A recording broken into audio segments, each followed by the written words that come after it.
पाहुण्याच्या उपस्थितीमध्ये परमपूज्य गगनगिरीजी महाराज यांचा भक्त परिवार आणि सर्व सप्ताहाची कमिटी, गुंजाळवाडी ग्रामस्थ, सरपंच, उपसरपंच, गुंजाळवाडी गावचे सर्व पदाधिकारी आणि समाजाला एक दिशा देण्याचं काम केलं। त्याच पद्धतीनं तोच आनंद हा या मुलांच्या जीवनात यावा अशा पद्धतीनं ईश्वराला प्रार्थना करतो आणि बाबांच्या वतीने आलेल्या सर्व या ठिकाणी पाहुण्यांचं मी मनपूर्वक स्वागत करतो, सर्वांना खूप खूप शुभेच्छा देतो। आणि आता आपण सगळे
नर्मदा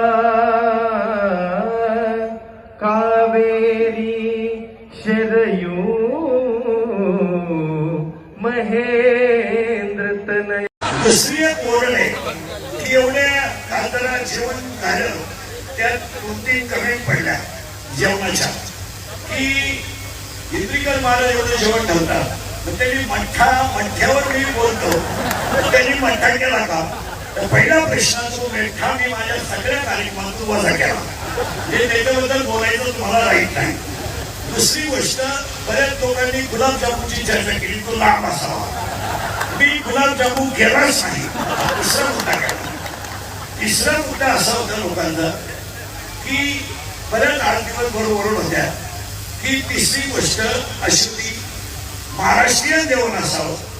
लोकांनी तसं काय केलं तर रात्री, सकाळी आणि आता आपण जे जेवण केलंय आम्ही शुद्ध सात्विक वारकरी माणसं आहोत, आम्ही महाराष्ट्रातली आहोत, छत्रपतीच्या रक्ताचे आहोत, आम्ही दुसरं पदार्थ खाऊ शकत